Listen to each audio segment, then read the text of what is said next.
Olá, meus amores, tudo bem com vocês? No vídeo de hoje eu vou trazer um tema muito importante. Então, se você gosta desses temas de visagismo que eu sempre trago aqui no meu canal, fica aí porque é muito importante esse tema para você entender ali a aplicabilidade do visagismo em si, o porquê de cada ferramenta que a gente utiliza.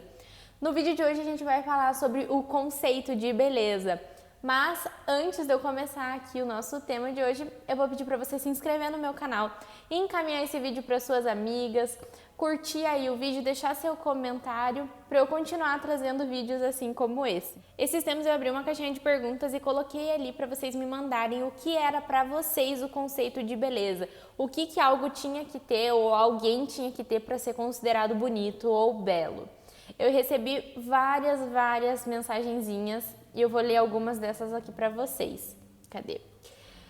Aqui, ó. Que são características individuais, que é quando alguém se sente bem consigo mesmo, que a beleza tá ligada à nossa verdade, à nossa bondade, que é quando a gente reflete a nossa essência no externo e que também é simetria. Eu recebi várias outras mensagens dessas.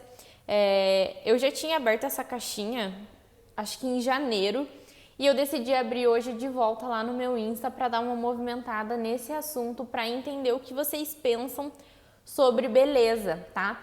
E eu trouxe aqui alguns artigos científicos, eu trouxe 3 artigos para falar com vocês aqui sobre o conceito de beleza, o que realmente é o belo, tá? E vou começar aqui por esse... vou tentar falar, gente, não me julguem. Aesthetics and Morality Judgment Chair Cortical Neuroarchitecture. Complicadão. Então tá. Eu tô olhando pra cá porque eu fiz alguns rascunhos aqui pra mim, tá? Então nesse estudo eles analisaram a atividade cerebral de 100 participantes enquanto eles analisavam e julgavam uma obra de arte, a estética da obra de arte e a ação boa que tinha nela, tá? Foram várias obras de artes ali, eles tinham que avaliar 2 coisas, então, era a estética e a ação que tinha nela, que era uma ação de moral boa. E em 100% dos casos, as pessoas, na ativação cerebral ali delas, teve uma ativação em comum, no mesmo lugar do cérebro, que é o córtex pré-frontal, medial adjacente e no polo frontal. Então, gente... Quando as pessoas estavam ali nesse estudo analisando uma ação boa e algo esteticamente bonito, o cérebro reagiu na mesma região. Então, o que isso significa? Que sim, gente, tem ligação entre o visual bonito e também a moral boa, a boa ação, a bondade, né? Então vejam só que legal, gente, tem a ação aqui. Eu vou mostrar para vocês agora um outro artigo que vai mexer um pouquinho nisso que a gente está falando nesse. Então esse nosso segundo artigo, que é o Ideofacial Relationship and Goals. Ai, gente, desculpa, eu não sou a maravilhosa do inglês, mas eu vou colocando aqui para vocês os nomes dos artigos para vocês darem uma olhadinha também.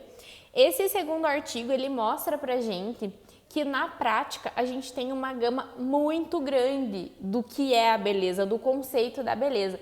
E que a gente, nós profissionais da beleza, a gente tem que sintetizar esses padrões de beleza e tentar associar eles ao objetivo da cliente, sem deixar de lado a etnia dela, a cultura dela e sempre buscar um padrão natural, tá? O que eles fizeram também nesse artigo, eles fizeram um estudo com vários bebês e eles apresentaram vários rostos ali, né? E esses bebês, eles eram bem novinhos, então eles ainda não tinham ali uma resposta aprendida, tá? Então isso que essa resposta que a gente teve no estudo foi uma resposta inata, eles simplesmente escolheram, eles mostraram ali uma preferência por rostos proporcionais e simétricos, tá? Então, eles demonstraram ali uma preferência, mostrando que sim, gente, nós temos uma preferência inata pelo proporcional e simétrico, tá? E realmente é isso que os estudiosos da beleza e da estética ao longo da história vêm tentando estudar. Eles vêm tentando trazer ali digamos, tentando trazer para a gente cálculos, medidas, para a gente chegar sempre no proporcional e no simétrico. Isso que eles vêm tentando fazer ao longo do tempo. E, gente, isso do proporcional no nosso rosto, enfim, a gente encontra não só assimetria, mas também proporção direta e proporção áurea, tá?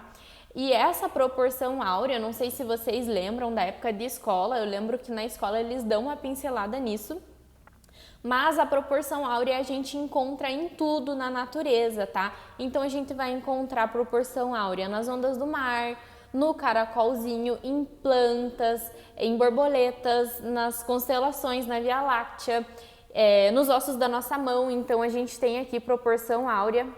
Proporção áurea é aquele do número de pi, sabe? Que ele vai aumentando. Então a gente tem aqui na nossa falange, né? Nos ossos da falange a gente encontra a proporção áurea.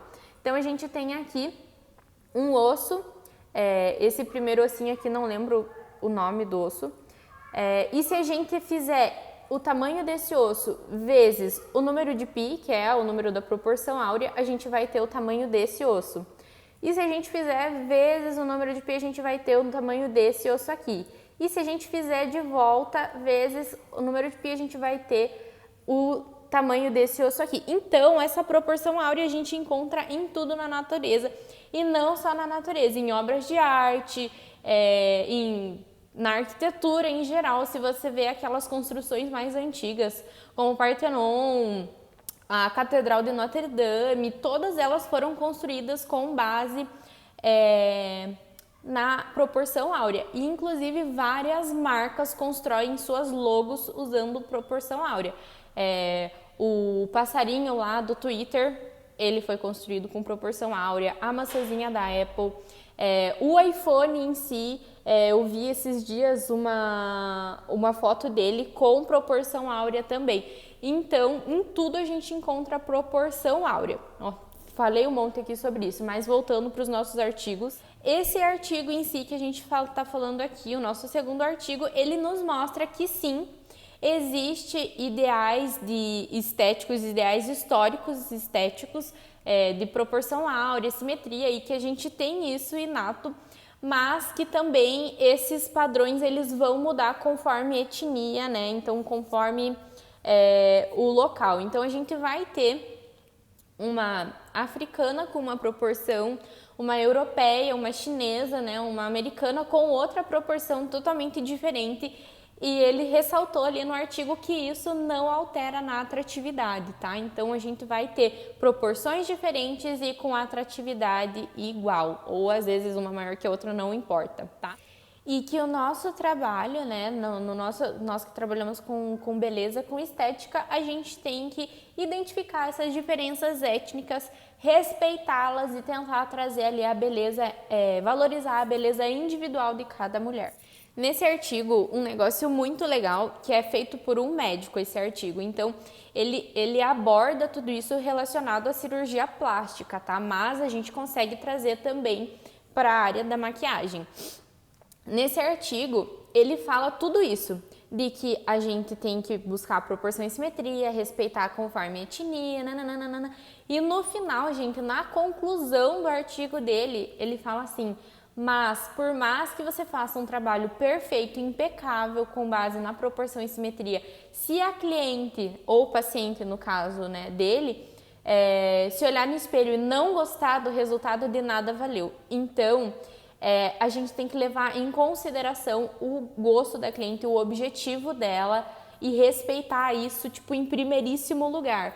Então, se a tua cliente ali, ou se você recebe ali que para você é algo melhor de um determinado jeito, mas você se gosta mais de outro, perfeito, é isso que importa também, tá? O mais importante é a pessoa se sentir bem com aquilo, é ela gostar do que ela tá vendo. E o nosso terceiro e último artigo é o Art on Science, mais um nomão ali no final, vocês leiam aqui.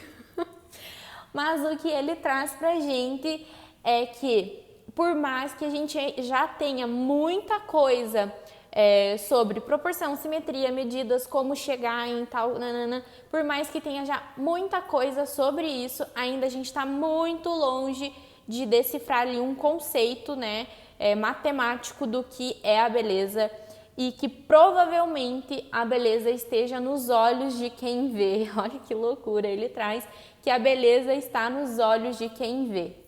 Então, em conclusão a tudo isso, Jenny, o que é a beleza?